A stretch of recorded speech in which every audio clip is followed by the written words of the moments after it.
Mohon Ustadz kongsikan amalan yang membuka pintu rezeki dan juga berkongsi perkara-perkara yang menutup pintu rezeki.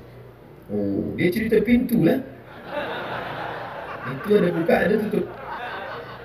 Datanglah seorang yang dililit utang. Ya Rasulullah, aku nih.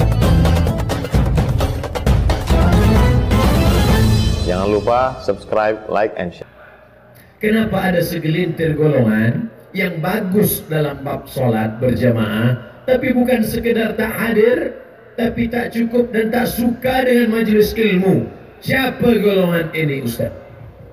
Mana saya tahu? Ada orang bagus dalam sholat berjamaah. Dia datang sholat jamaah, lepas itu dia balik ke rumah. Isya dia datang lagi, lepas itu balik ke rumah.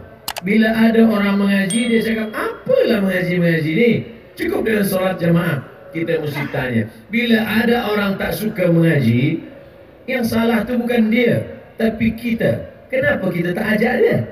Kita tanya dia, Tuan Haji, kenapa tak nak mengaji? Tak ada perlu mengaji.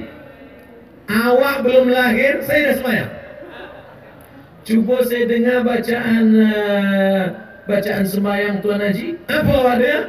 Saya nak belajar. Sebenarnya saya pun tak banyak hafaz. Oh, mungkin dia tak nak mengaji itu sebab dia selama ini manakala dia dengar ustaz cakap, ustaz itu menyakitkan hati dia. Ustaz bicara tentang tak pandai baca Quran. Dia memang tak pandai baca Quran. Jadi kita ajak dia baik. Ud'u ila sabili rabbik. Ajak orang ke jalan Allah. Tuan Haji, ayolah kita berjamaah di masjid. Tak perlu saya berjamaah, senting saya sendiri saja. Esok kita datang lagi. Tuan Haji, ayolah berjamaah. Tak perlu, yang penting saya sendiri saja. Tuan Haji, nanti bila Tuan Haji mati, kan tak boleh jalan sendiri ke kubur kan? Kami hantar kan? Bila tak datang nak ikut majlis kami, kami biarkanlah sampai busuk. Ya, saya datang. Mohon Ustaz kongsikan amalan yang membuka pintu rezeki dan juga berkongsi perkara-perkara yang menutup pintu rezeki. Oh, dia cerita pintu lah. Itu ada buka, ada tutup. Datanglah seorang yang dililit utang. Ya Rasulullah, aku ni susah, dililit utang. Apa doa yang aku baca? Kata Nabi, minta perlindungan daripada 8. Allahumma inni a'udzubika minal hammi wal hazan wal ajzi wal kasal wal jubni wal bukhl wa dhala'id daini wa ghalabatir rijal. Minta daripada 8. Allahumma inni a'udzubika minal hammi, selamatkan aku daripada susah hati, wal hazan, segala kesulitan dan kesulitan. Allahumma inni a'udzubika minal hammi wal hazan wal ajzi, lemah, wal kasal, malas, wal jubni, takut, wal bukhl, pelit, wa dhala'id daini, dililit utang, wa ghalabatir rijal, dikuasai orang lain. Bila kita dah dililit utang, maka kita dikuasai orang lain, maka kita minta yang 8. Tapi jangan cuma baca doa saja, fahami maknanya. Ustaz, saya dah baca doa ni sebulan, kenapa hutang tak juga terbayar? Awak baca saja, tak kerja. Orang yang berusaha tapi tidak berdoa sombong. Bekerja pagi petang siang malam, tak ada mau berdoa, sombong. Orang yang hanya berdoa tak mau bekerja, pesong. Oleh sebab itu dua-dua mesti kita buat.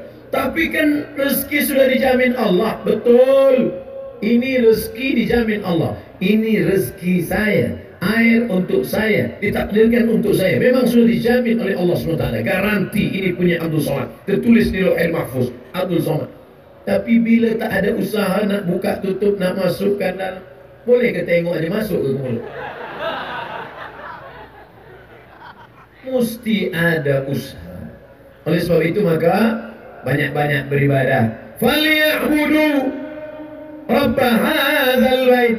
Banyak-banyak engkau beribadah menyembah Allah. Kalau ibadah kau lakukan, Allah akan beri engkau doa. Apa dia? At'amahum min ju'.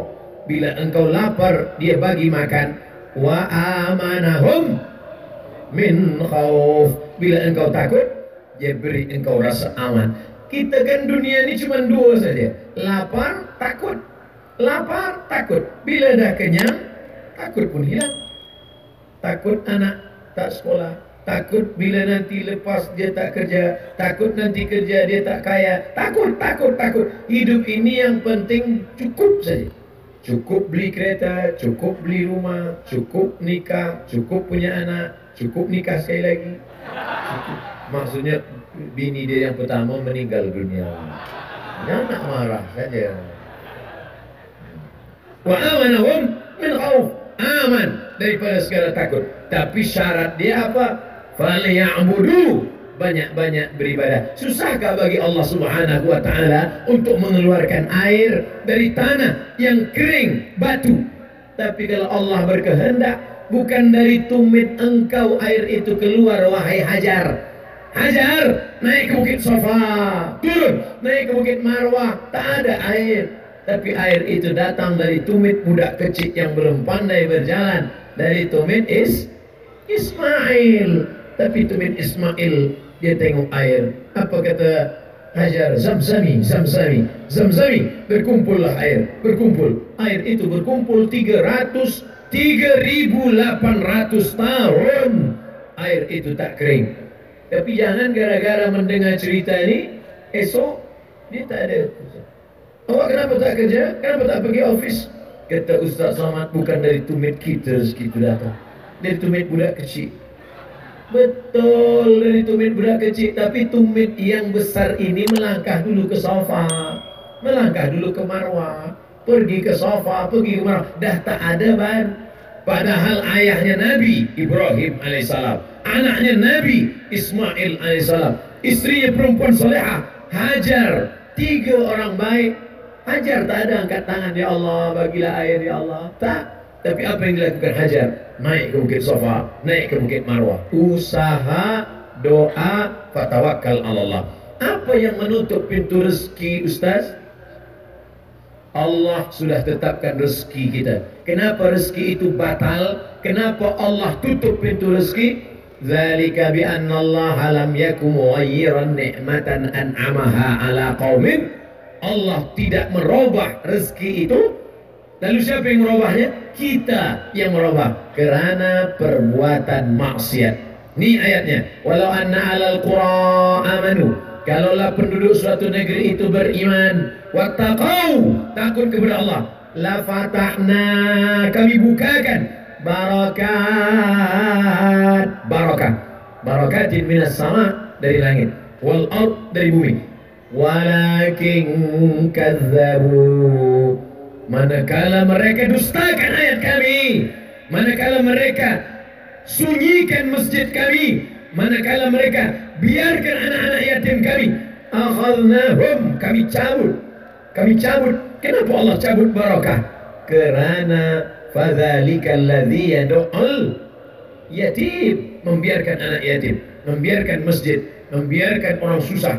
Maka inilah penyebab pintu-pintu rezeki ditutup oleh Allah Subhanahu wa taala. Wallahu fi aunil abdi. Allah akan sentiasa menolong seorang hamba. Apa syaratnya? Maka al-abdu fi auni akhi, selama hamba itu mahu menolong saudaranya. Engkau sanggup membeli kereta yang mewah, sanggup membeli rumah yang besar, sementara anak yatim fakir miskin tak makan. La yu'minu ahadukum, kamu tidak beriman. Tak beriman kata Nabi, hatta yuhibba li akhi, sampai kau sayang kepada saudaramu seiman, ma yuhibbu li nafsi, sama seperti sayang pada diri sendiri. Jangan lupa subscribe, like, and share.